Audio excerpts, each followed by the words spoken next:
তো hello guys, আজকে আমরা বানাতে চলেছি হলো পাপকার্ন পিঠা। তো এটা অনেক মজা হবে। তো চলেন আমরা পাপকার্ন পিঠার মধ্যে যাই। আর আগে আপনারা ইন্ট্রোটা দেখে নিন।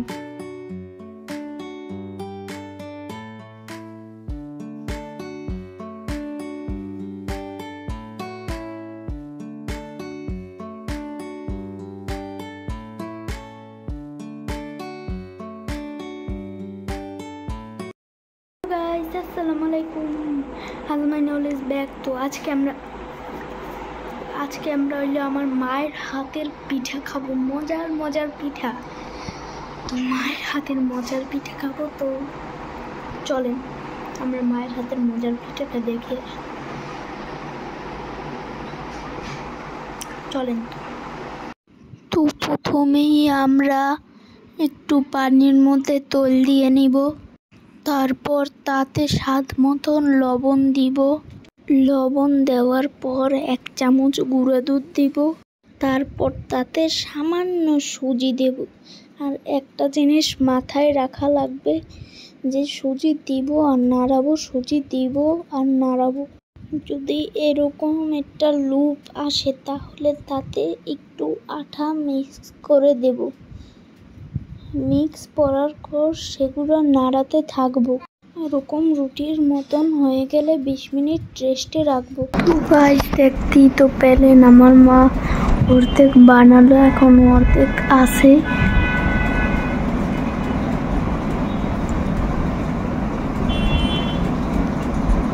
তো 20 মিনিট ব্রেক, একটু রেস্টে রাখছে। তো 20 মিনিট পরই আপনাদের সাথে দেখা করব।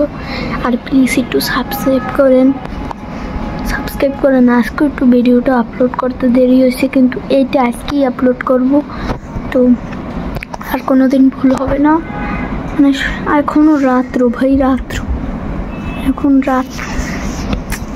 তো 20 মিনিট রেস্টের পরই দেখা হচ্ছে। তারপর এনার্জি বিস্কুটটা আর পানি মিলাবো ওইগুলা, তারপর ওই মিশ্রণটার মধ্যে দিয়ে দিব। এরকম ছোট প্যাকেটের একটা এনার্জি বিস্কুট দেওয়া হলে একটা ডিম দিয়ে ভালো মতন মেখে নেব। এরকম আরেকটা ডিম দেব, তারপর ভালো মতন মেখে নিব। মেখে নেওয়ার পর আরও একটু তেল দেব হাতে নিয়ে। তারপর একটা প্লেটে একটু গোল আটা নিয়ে এরকম চেপে গোল করে নিব। গোলটা যদি সুন্দর হয়, শেপটা যদি আসে, তাই ভালো মতন ঘুরিয়ে গোল করা লাগে। যেহেতু শেপটা যদি সুন্দর হয় তো আমরা গোল করব। গোল করা শেষ হলে একটা চামচের আগায় তেল লাগিয়ে চামচটা দিয়ে চারোপাশ 4টা এরকম দাগ দিব। দাগ দেওয়ার পর মাঝখানে আঙ্গুলে একটু তেল লাগিয়ে মাঝখানে ফুটা করে দিব। তো আমাদের প্রথম পিঠা রেডি। এরকম অনেকগুলা করব। তো আমরা এরকম অনেকগুলা নকশা বানিয়েছি, এগুলো খুব সুন্দর হয়েছে। তো আমার অনেক ইচ্ছা ছিল আমি একটা পিঠার নকশি করব। তো চলেন দেখি আমি পারি নাকি। তো আমি করছি, 1টা দিয়েছি, 2টা দিয়েছি, 3টা দিয়েছি। এটা মনে হয় আমি পারবো না, এটা অসম্ভব, এটা অনেক কঠিন, কিন্তু চেষ্টা করে দেখি। দিয়েছি, আরেকটা দিয়েছি। তো আমরা দিতে নিছি। তো দিচ্ছি, আমার শেষ। এখন আমি ফুটাটা করে দিব। আমরা ফুটা করছি বিসমিল্লাহ ফুটা করছি, যদি হয়। তো আমার কি হয়েছে একটু কমেন্টে বলুন তো। দেখুন কত সুন্দর হয়েছে, কিন্তু চারপাশে একটু দাগটা বেশি হয়ে গিয়েছে, তাই চাক্কার মতন দেখাচ্ছে। এটা আমি আমার মাকে একটু দেখিয়ে আসি। তো মাকে দেখানো শেষ, এখন আমি ভাজতে যাবো। এটা ভাজার আগে বলি, বিলারটা সারাদিন শুধু ঘুমায় ঘুমাইতেই থাকে। তো আমরা ভাজবো এখন।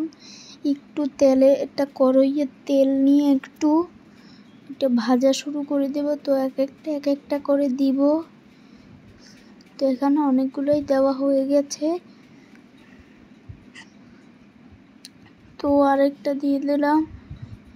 আরেকটা বসবে মনে হয়। তো আমরা দেখি আরেকটা দেওয়া যায় নাকি। তো আরেকটা দেওয়া মনে যাবে, কিন্তু ওটা মাঝখানে পড়ে গেল। তো এটা কোনো ব্যাপার না। তো গাইস, আমার বিড়াল আর আমাকে কেমন লাগছে কমেন্টে বলুন।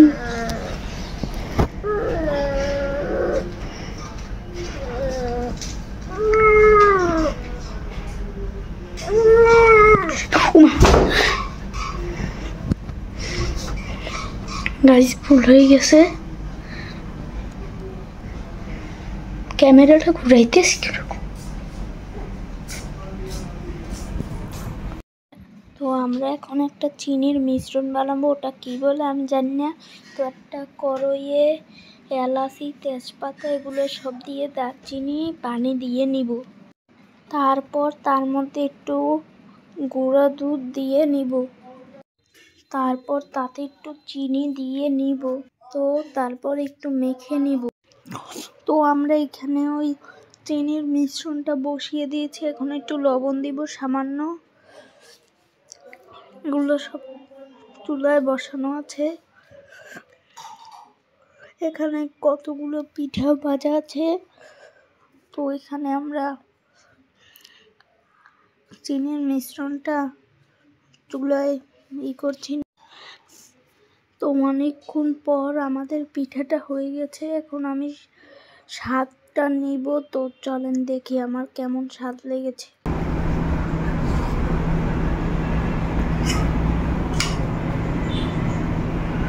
পিৎজার মতো।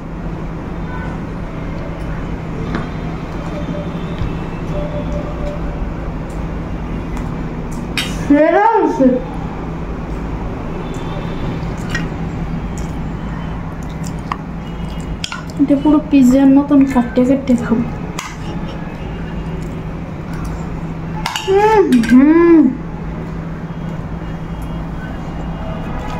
ভালো মতন মিষ্টি সব।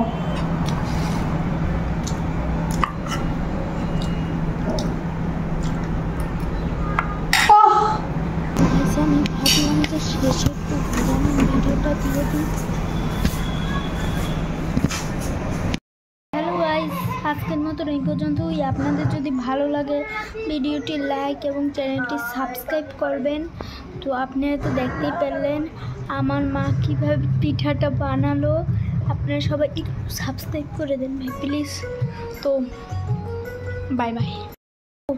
আর আরেকটা কথা, ওইটা ছিল হলো পাপকান পিঠা। কারণ বিরল আমাকে বলেছিল ওটা কি পিঠা। এটা হলো পাপকান পিঠা। আমার মনেই ছিল না তো পাপকান পিঠা।